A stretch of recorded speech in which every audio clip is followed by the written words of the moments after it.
Selamat menyaksikan dan selamat mendengarkan dengan santai.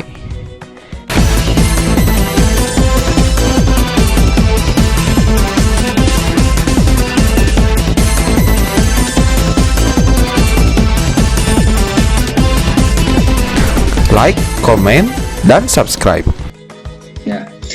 Assalamualaikum warahmatullahi wabarakatuh. Halo semua, bertemu kembali dengan saya pada podcast hari ini.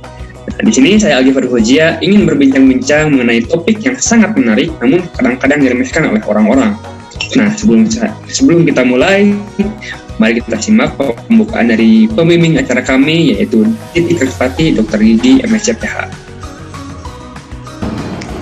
Assalamualaikum, semangat pagi, salam sejahtera untuk kita semua. Terima kasih untuk semua yang akan mendengarkan serial podcast ini. Serial ini adalah hasil kreativitas dari mahasiswa Fakultas Kedokteran Unisba yang merasakan bahwa COVID-19 tidak saja mempengaruhi masalah kesehatan dan lingkungan secara luas, tetapi juga secara khusus terutama masalah sampah. Saya yakin bahwa semuanya akan merasakan bahwa podcast ini sangat bermanfaat karena semua pemateri adalah para ahli di bidang masing-masing. Selamat untuk kelompok 14 PHCM. I'm really proud of you. Congratulations. Terima kasih untuk semuanya. Selamat mendengarkan. Salam. Semoga kita tetap sehat dan tetap semangat untuk berkarya. Wassalamualaikum warahmatullahi wabarakatuh. Nah, baik. Pada serial podcast ini, kita akan membahas mengenai inovasi dari para dosen FK Unisba yang diketuai oleh Dr. Maya, yaitu COVID Protection. Seperti yang telah kita ketahui, pandemi COVID-19 ini telah banyak menyebabkan perubahan, tidak terkecuali di rumah sakit. Penggunaan APD telah menjadi teman setia bagi tenaga medis yang merawat pasien COVID. Yang pasti banyak dari APD tersebut yang telah digunakan dan tentunya dibuang. Kemarin sempat para tenaga medis di beberapa daerah kekurangan APD sampai menggunakan plastik kresek untuk digunakan menjadi APD, sampai seperti itunya. Sempat viral itu. Nah, di sini tim peneliti dari dosen FK Unisba yang diketuai oleh Dr. Maya menciptakan COVID Protection yang katanya dapat mengurangi APD. Apakah betul? Atau cuma katanya doang? Nah, ini kita langsung tanya kepada narasumber yang menjadi ketua peneliti COVID Protection tersebut, yaitu Dr. Maya. Ya, kita sudah bersama Dr. Maya yang menjadi ketua peneliti COVID Protection. Beliau adalah Dr. Maya. Assalamualaikum, Dok. Salam. Ya, Dek. Nah, sehat, Dok? Sehat, alhamdulillah. Alhamdulillah. Ya, baik. Mungkin sebelum kita lanjut berbincang-bincang, Dok, mungkin para penonton atau teman-teman perlu tahu juga siapa yang menjadi narasumber atau ketua peneliti dari COVID Protection atau Dr. Maya ini, Dok. Izin men-screen CV dokter, Dok. Enggak.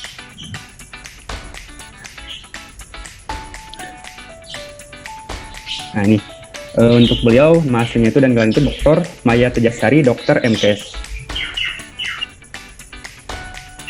Halo. Nah, ini untuk pendidikannya itu S1, S2, dan S3 itu beliau di Unpad, dan ada pendidikan formal juga. Untuk pengalaman kerja yaitu untuk sekarang menjadi dosen Fakultas Kedokteran di Universitas Islam Bandung dan menjadi reviewer dari jurnal-jurnal. Dan juga untuk di Unisba sendiri beliau menjadi ketua Pusat Kajian Halal LPPM Unisba.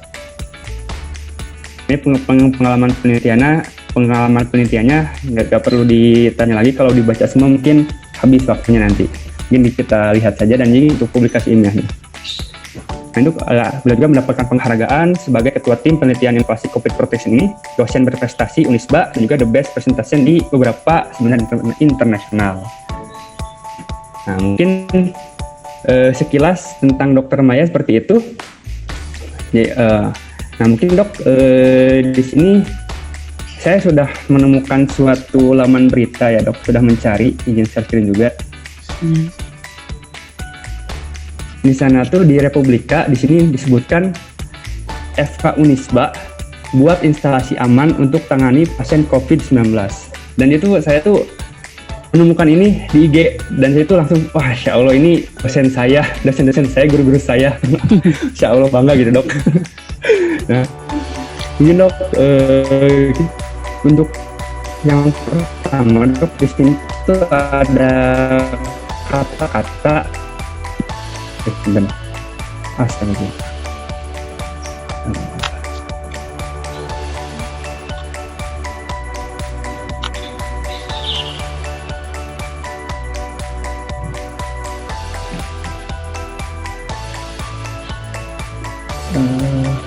Bentar, kok nggak ada?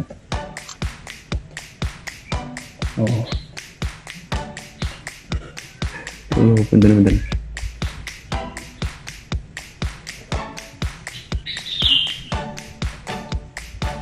Ya, baik dok. Mungkin di sini yang pertama itu ada kata-kata dok. Tim Fakultas Kedokteran Unisba menginisiasi pengembangan sebuah instalasi multiguna untuk prosedur diagnostik yang aman dari resiko transmisi infeksi COVID-19. Nah mungkin di sini dok, kami atau ingin tahu kenapa dokter menciptakan inovasi ini dan juga tujuannya apa dok dari dokter dan teman-teman. Oke, baik. Terima kasih Givari, panggilnya Givari ya? Mangga dok, silakan. Ya, terima kasih ya. Sebelum saya jawab pertanyaannya, saya juga berterima kasih ya sudah diundang untuk menjadi salah satu narasumber di kegiatan ini ya yang dibawakan oleh Givari sekarang ini ya. Nah terkait dengan instalasi yang dibuat ini, kalau ditanya tujuannya secara umum sih, ini kan waktu itu dibuat pada awal masa pandemi ya dek ya. Jangan panggil deh ya, Givari aja. Ya Givari ya, itu kan di awal masa pandemi gitu, di awal masa pandemi dan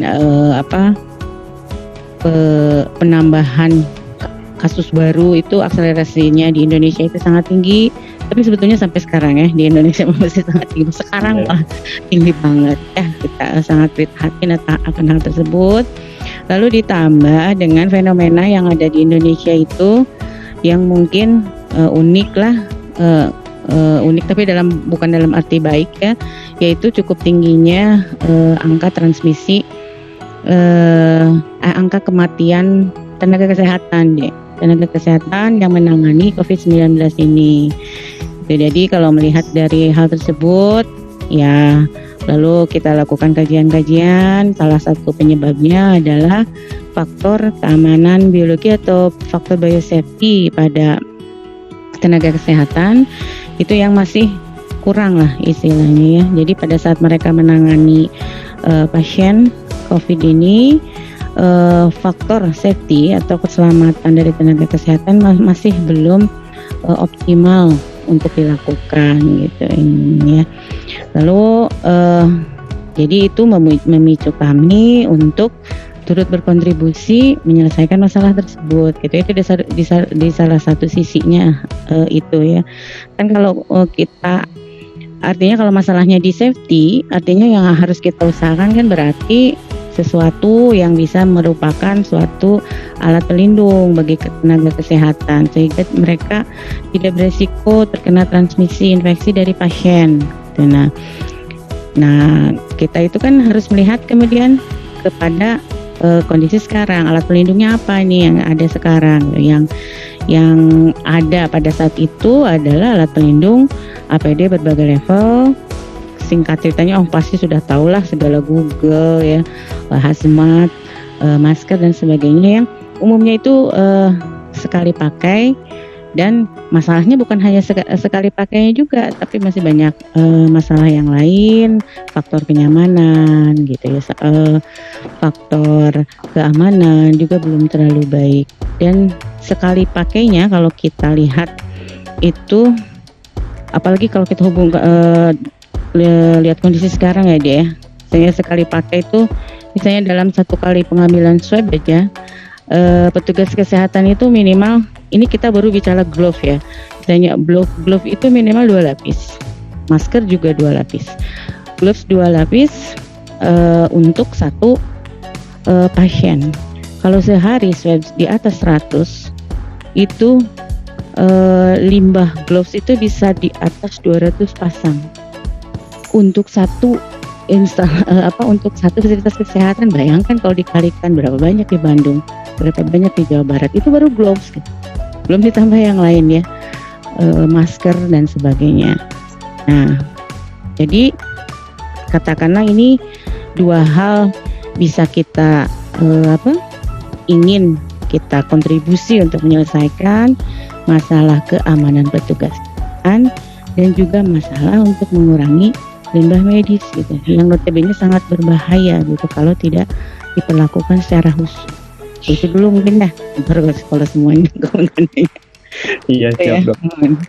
Berarti, oh ya, tadi banyak juga gitu kalau satu pasien harus 2 glove dan 100 pasien 200 glove lebih. Ya. Itu sangat banyak dok. Itu baru swab, belum yang lain. Ininya. Ya. Baik dok, mungkin untuk selanjutnya dok, di sini tuh disebutkan juga multiguna dok. Nah mungkin kata-kata multiguna itu berarti kan bermacam-macam manfaat, bermacam-macam guna. Nah mungkin bisa disebutkan dok apa manfaat dari inovasi dokter ini? Ya, kalau bisa ada manfaat, sebetulnya ini ada 3 macam ya deh ya. Kalau yang multiguna itu kita sebut multiguna itu jadi gini, instalasi ini di dalam satu lokasi, itu dalam hal ini adalah sebuah chamber, tapi walaupun namanya chamber tapi ini dibuat besar, hampir sebesar bisa ruangan bisa masuk 2 orang atau 3 orang gitu ya. Jadi walaupun chamber itu di mana di dalamnya itu bisa dilakukan prosedur diagnostik, beberapa prosedur diagnostik yang terintegrasi di satu lokasi gitu. Dari mulai anamnesis kan, prosedur diagnosis kan pasti demikian ya, anamnesis, pemeriksaan fisik, termasuk pengambilan spesimen swab untuk pemeriksaan. Bisa untuk rapid pakai darah tepi, bisa juga untuk pengambilan spesimen melalui swab yang nanti akan dilanjutkan misalnya untuk pemeriksaan PCR ya deh ya. Jadi multigunanya itu demikian gitu. Jadi bukan hanya untuk pengambilan swab kita buat, tapi bisa untuk melakukan yang lainnya. Misalnya prosedur diagnostik pemeriksaan fisik gitu ya kan. Ini kita buat ruangan di dalam chamber tersebut memiliki tekanan negatif gitu istilahnya ya. Tekanan negatif yang membuat udara di sekitar pasien itu yang ada di dalam chamber tersebut itu dihisap gitu. Dihisap menggunakan sistem penghisap, lalu dipasang filter yang kita sebut dengan HEPA filter. Baik, mungkin di sini juga dok saya ada suatu kata-kata yang menurut saya tertarik gitu saya dok. Di sini tuh untuk COVID protection ada 2 serial. Serial pertama itu ada COVID Shield yang telah digunakan di RSal Islam Bandung. Itu apakah COVID protection ini sudah dipergunakan secara luas atau apakah sudah sampai diperjualbelikan gitu?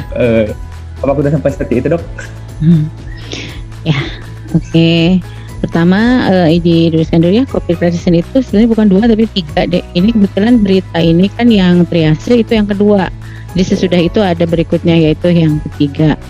Jadi yang pertama itu COVID Shield yang di Al Islam, yang kedua itu COVID triase yang di Al Ihsan, dan yang ketiga itu yang mobile. Jadi ada yang mobilenya yang bisa digunakan untuk di mana aja. Jadi sebetulnya ada 3 gitu. Ya. Kalau penggunaan secara luas, mungkin perkembangan sampai saat ini kalau luas belum.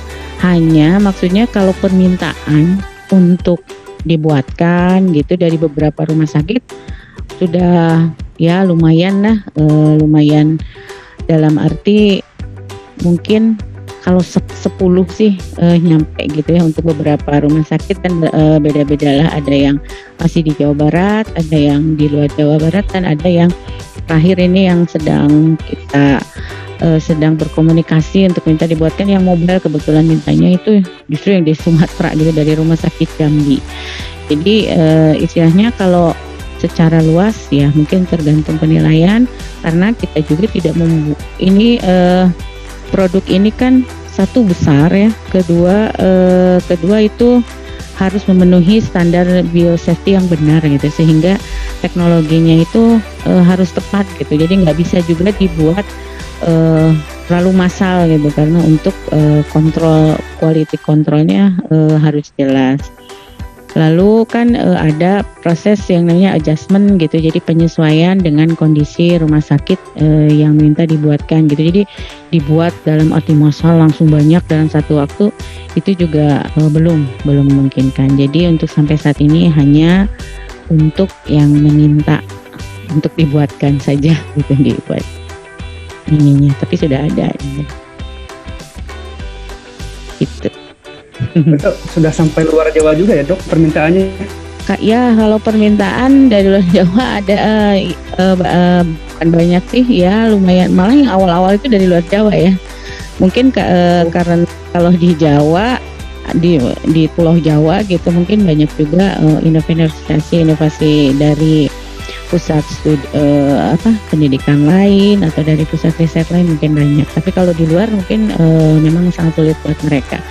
Cuman kalau jauh juga ada kesulitan buat kami, yaitu pengiriman atau transportasi gitu. Dan dari ketiga serial ini yang mobile dan mudah sekali mudah sekali untuk dikirim itu ya itu yang COVID mobile, namanya juga mobile ya.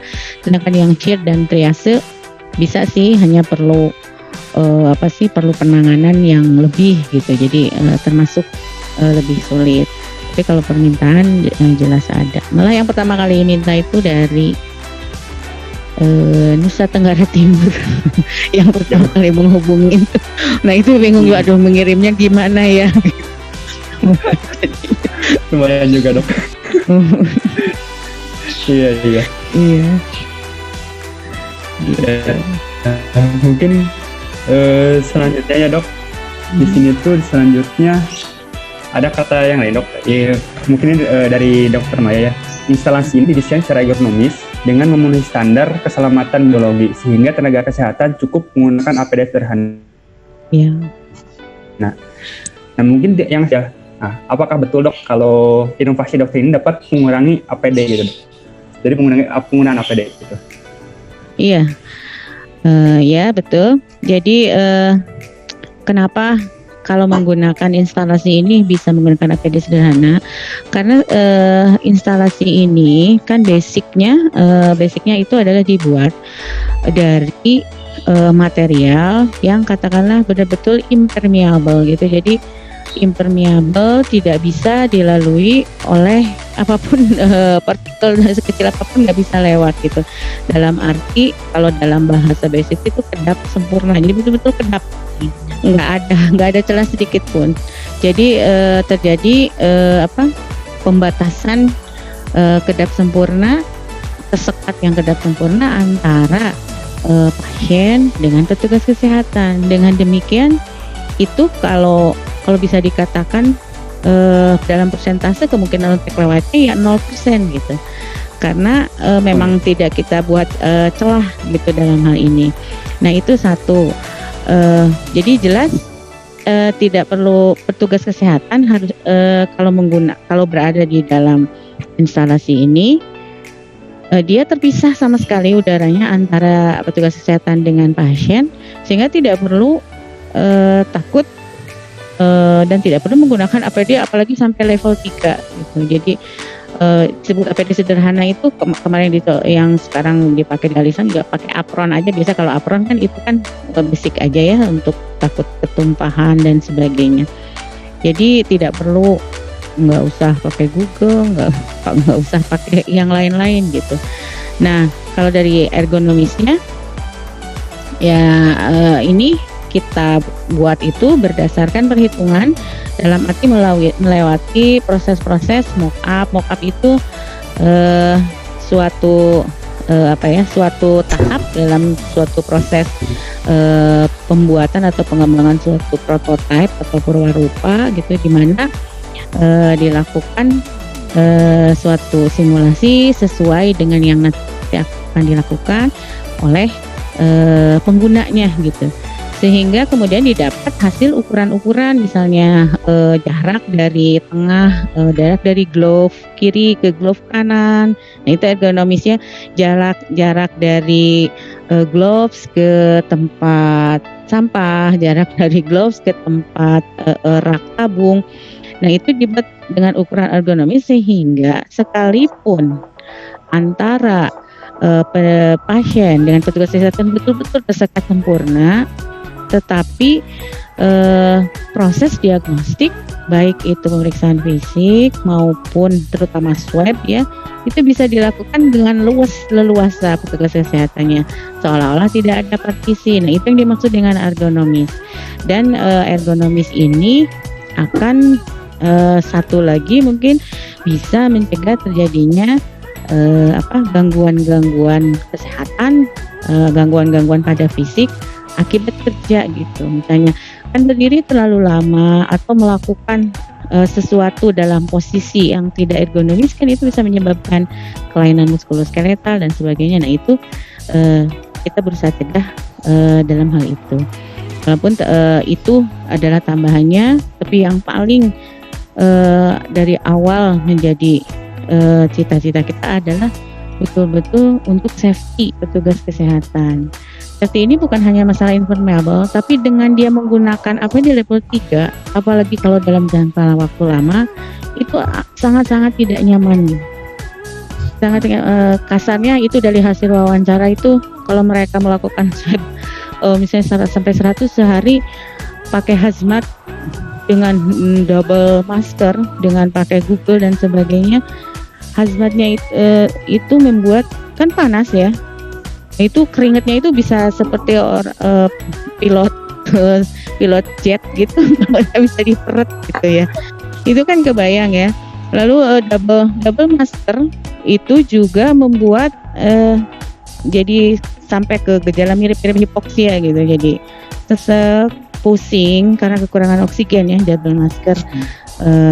Contohnya adalah seperti itu. Jadi itu dengan menggunakan instalasi ini sebenarnya harapan kami adalah tenaga kesehatan aman, tapi juga tetap nyaman. Buat kan nyaman di sini kan maksud kita adalah dengan tenaga kesehatan itu tidak kepanasan, tidak hipoksia, dia akan melakukan tugasnya dengan lebih baik, dengan lebih akurat.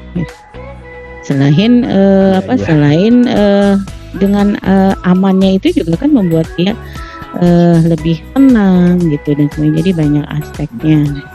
Mau kasarnya mau dia lakukan swab seharian juga tidak akan serasa habis jadi pilot pesawat jet gitu, atau tidak akan banyak sekali soalnya keluhan seperti itu, sampai banyak yang mengeluh, ada yang sampai seminggu tuh vertigo gara-gara habis sehari 150 swab itu, sampai pusing gitu, nggak bisa sembuh. Nah itu kan kurang baik ya gitu artinya. Jadi itu tujuan utama kita. Ya Allah, sedetail itu ya dok diperhitungkannya. Ya, gitu, karena supaya betul-betul bisa mengambil manfaatnya sebanyak-banyaknya. Ya, baik dok. Kalau yang saya baca di berita ini juga dok, hanya APD gitu dok, dari inovasi dengan mengurangi APD saja. Tapi ada dok penggunaan dari yang mengurangi penggunaan yang lain, seperti tadi gloves, terus mungkin masker juga atau Google, seperti itu dapat dikurangi juga dok dengan inovasi dokter ini. Ya betul.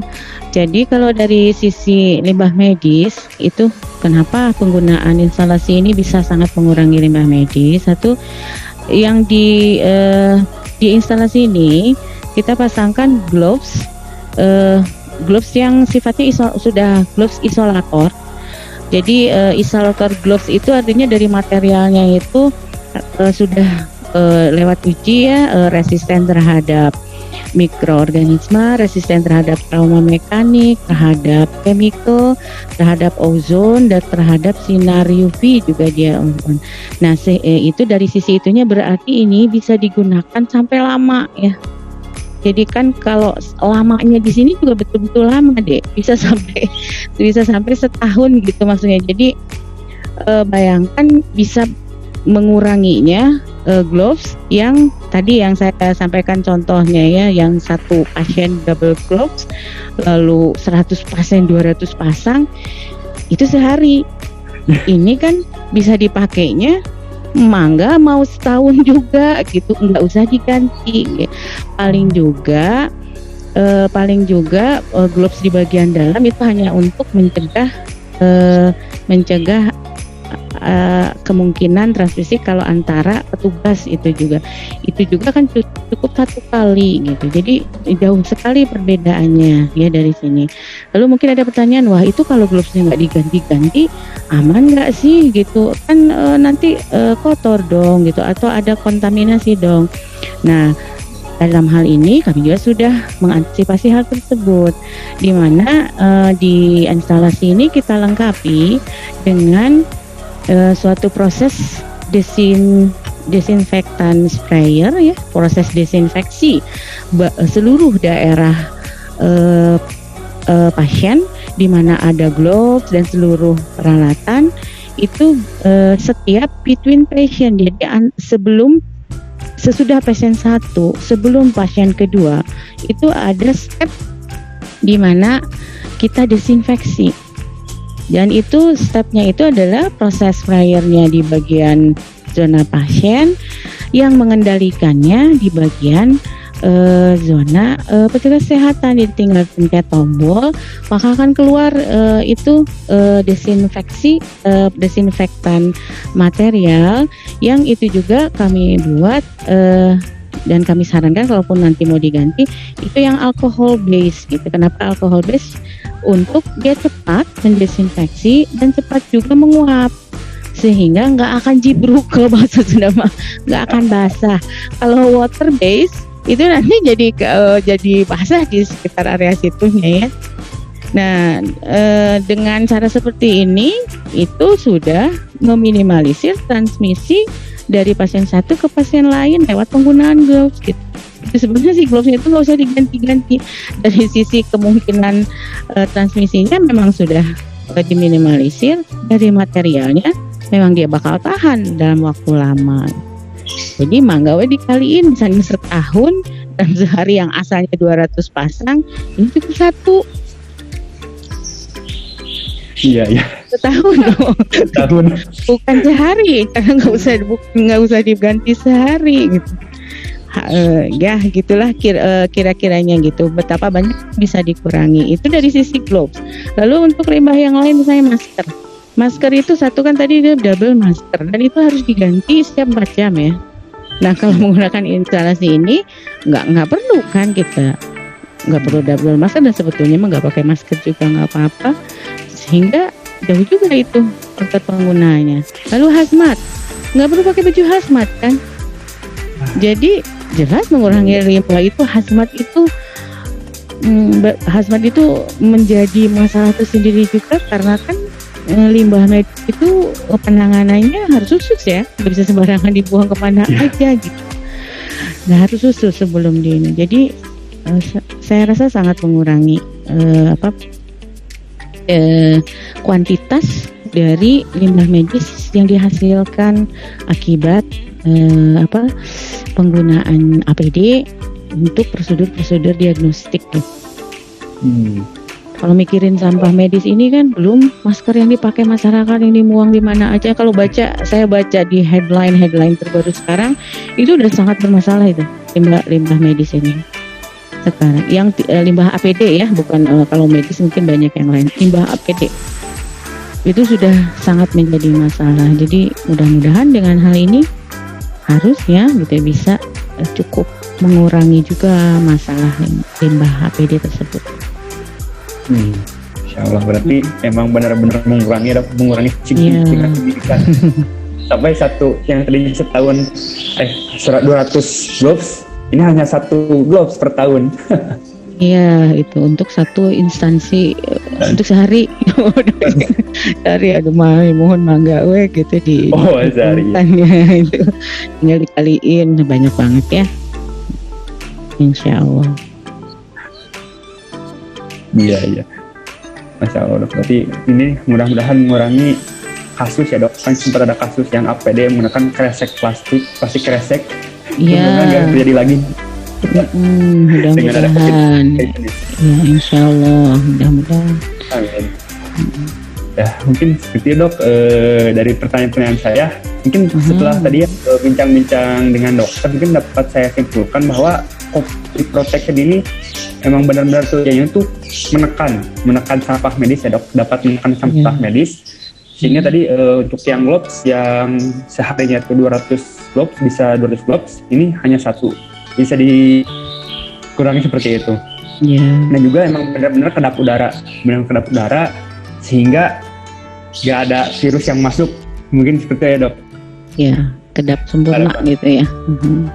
Mungkin ada sedikit pertanyaannya, ini kalau kedap gimana dong? Bisa-bisa kalau kedap udara nggak kebagian udara dong? Itu misalnya ya, kesehatannya tadi belum sempat saya sampaikan. Jadi selain dia kedap, isi chambernya itu dilengkapi pengatur atau pengontrol udara dan sistem filtrasi HEPA filter, sehingga tetap selalu ada pasokan udara bersih dan udara yang dikeluarkan juga difilter sampai ke efisiensi 0,03 mikron yang lewat gitu. Jadi sedangkan kan tahu sendiri ukuran virus SARS-CoV-2 itu di atas itu gitu. Jadi dia nggak akan bisa lewat kalau dari sisi itu juga. Kalaupun ikut di dalam udara dari sisi itunya ya. Jadi udara fresh air tetap selalu ada untuk tenaga kesehatan, tapi airnya sendiri juga sudah difiltrasi dengan namanya HEPA ya, High Efficiency Particulate Air. Jadi dengan efisiensi yang tinggi gitu, dipasang di situ di dalam. Insya Allah yang bermanfaat ya dok. Iya. Baik dok, terima kasih banyak dok telah menjawab pertanyaan saya dan juga telah hadir di podcast kita kali ini. Semoga yang dokter sampaikan bisa bermanfaat bagi kita semua, bisa mengurangi sampah medis juga, dan juga bisa menjadi amal jariah bagi dokter dan juga teman-teman dok yang menjadi tergabung di peneliti itu ya dok. Dari saya, terima kasih banyak. Alhamdulillah. Selesai. Terima kasih banyak sekali lagi kepada dokter dan yang para penonton. Terima kasih sudah menyimak sampai akhir. Dan jangan lupa setelah ini ada podcast yang gak kalah menarik dan dengan narasumber yang tidak kalah hebat. Stay tune di channel ini dan jangan lupa like and subscribe. Ya, terima kasih. Wassalamualaikum warahmatullahi wabarakatuh. Waalaikumsalam warahmatullahi wabarakatuh. Yeah. We can change the world with our two hands. We can change the world with our hungry hands. Just for tomorrow.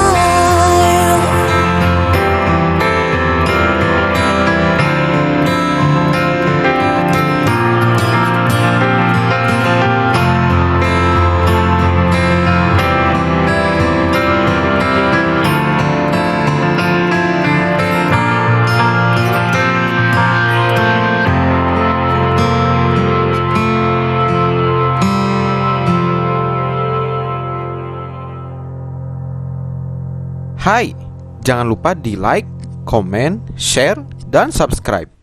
Berlanjut ke podcast seri terakhir, pengolahan sampah bersama Bapak Satori.